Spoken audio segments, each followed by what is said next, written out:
Continuing our tour of South Armagh, having a discussion with Jimmy. We just mentioned Jim Crow laws. In the 1930s, the wealthy landowners in the Southwest wanted to get rid of the Mexicans, the cheap Mexican labor, because there was so much white cheap labor that they didn't need a Mexican cheap labor anymore. And Mexicans smoked marijuana, so they figured the only way to get rid of the Mexicans was to make marijuana illegal.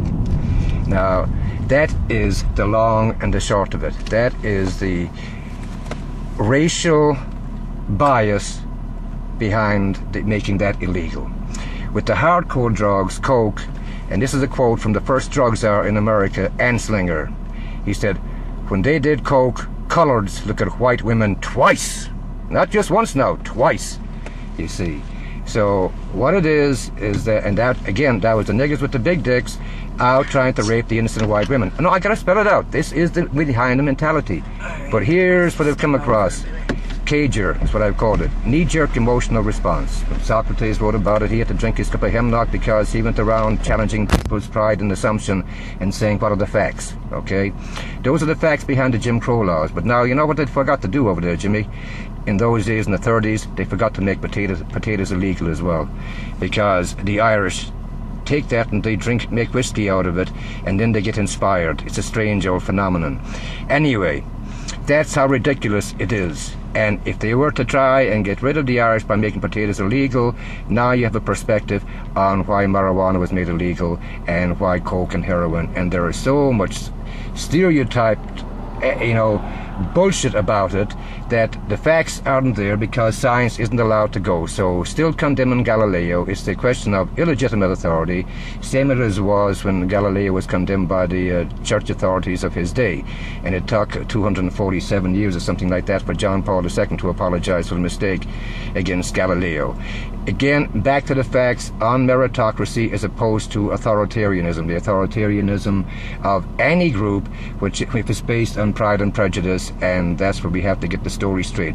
Ireland is in a position right now where it could change the laws. It could wake up and say, hey, we have a game changer right here, to use that political language. These are intoxicants. Our guards, our police are well able to deal with intoxicants. They are versed in dealing with people who are drunk. And again, you use the same standard behavior. It doesn't matter what you put in your pipe and smoke. I'd like to hear this story here. Okay, Mo, we're talking. She's uptight now. It doesn't matter what you put in pipe in your smoke. That's your own business. Put that in your pipe and smoke that everybody else. Behavior you're judged by. Are you interfering with somebody else's civil rights? If you are, just like if you drink and you step out of line, then you don't have a right to do that. And that is a behavioral approach that would help bring a whole lot of tourists to this country right here, be a whole lot of happier people partying on down, and the whores who can't handle their drugs, put them in jail and keep them away from people who can. And the economic stimulus to the area, the game changer in terms of the resources being used, being wasted, that are needed to feed the children, shelter them, and not just do the basics, provide art, education for the children, so the children of the poor and oppressed have the same rights as the people who have money. So that's what I found in America, Jimmy, and I know it's something to lay on people, but you can check out that fact yourself. It's on history.com. You can punch in marijuana. They've got the Reefer Madness one that was done, and they've got the rest of it. But that's what's happening in America with the American working class, and that's why marijuana is being made illegal in California now, because people are coming around to that, and it's medicine for people who have cancer. So again, allowing for the facts and getting rid of the racial profiling that was involved, and Ireland could be the David that can slay Goliath if it ever decided to step on that, if we ever got the message out there. What do you think of that? In theory, it's great, but I can't see Ireland stepping up to that, and they're still voting Fianna Fáil and Fine Gael. Oh, but how do you feel about it yourself now that you've heard the story? Well, yeah, I see the logic of what you're saying. I'm not so sure. I don't know enough about the old drugs thing, the passage. Honest man, see, honest statement.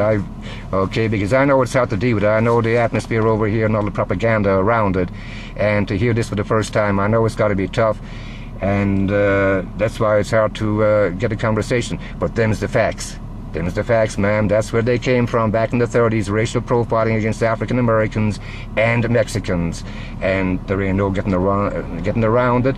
But African Americans themselves have to wake up to they can't cooperate in their own oppression. Again, it goes back to illegitimate male authority and the male religions and the control, you know, and we are going through all of these changes, but it's coming from the people in America. What's coming out is that people are not going with totem pole authoritarianism. It has to be on meritocracy, on merit. If you know what you're talking about, if you got the facts, then react accordingly. If you don't, keep the pride and ignorance to yourself and don't be interfering with people's rights. That's the story. All right, Jimmy, appreciate it, bro. No bother.